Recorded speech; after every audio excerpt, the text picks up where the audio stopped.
Saya ulangi, di antara akidah Ahlussunnah wal Jamaah tidak boleh memberontak kepada pemerintah selama dia belum apa? Kafir. Nabi yang suruh kita sholat, Nabi yang suruh kita puasa, Nabi yang suruh kita sedekah, Nabi yang suruh kita haji, Nabi yang suruh kita sabar.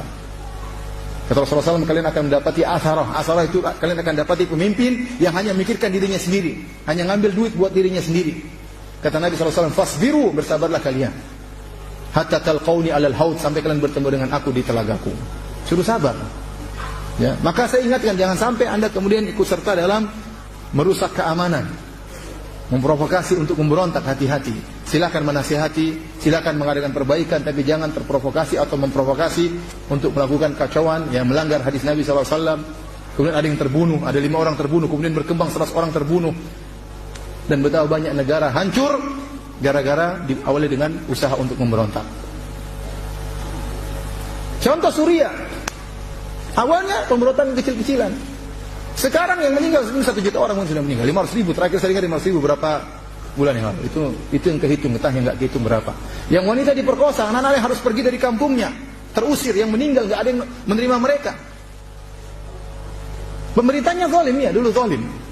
Makanya para ulama kibar di Saudi waktu ditanya, apakah memberontak kepada Bashar Assad? Tidak ada ulama kibar yang mengatakan boleh.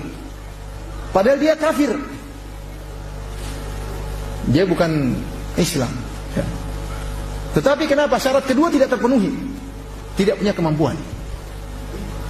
Syarat pertama sudah, dia bukan Islam. Baik. Syarat kedua harus ada kemampuan. Mereka tidak punya kemampuan. Tidak ada ulama besar yang memfatwakan. Jawabannya sebenarnya suruh sabar. Sementara ulama-ulama muda, dai-dai muda semangat, suruh berontak, suruh marah. Ya. Kemudian tiba-tiba 500.000 menghilang. Kota hancur, semuanya hancur. Ya. Ulama-ulama yang tadinya kecil-kecil, yang muda-muda mengatakan semangat, sekarang terdiam. Anak kecil terbunuh, wanita diperkosa, gara-gara fatwa mereka. Asal ngomong. Coba kalau ada orang datang sama saya, misalnya saya ulama besar, Firanda, ini kita akan melakukan pemberontakan, tapi kemungkinan akan mati 500.000 orang. Kira-kira jawaban saya apa? Nekat? Saya berani berbicara tentang darah kaum muslimin terbunuh begitu banyak, kemudian saya diam-diam aja di rumah, senang-senang dengan istri saya.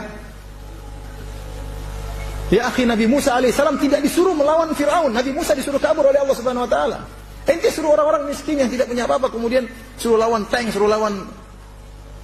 Saudi saja sekarang sudah berusaha masuk untuk mengatasi, belum bisa teratasi. Negara hancur begitu saja. Darah kaum muslimin tertumpah.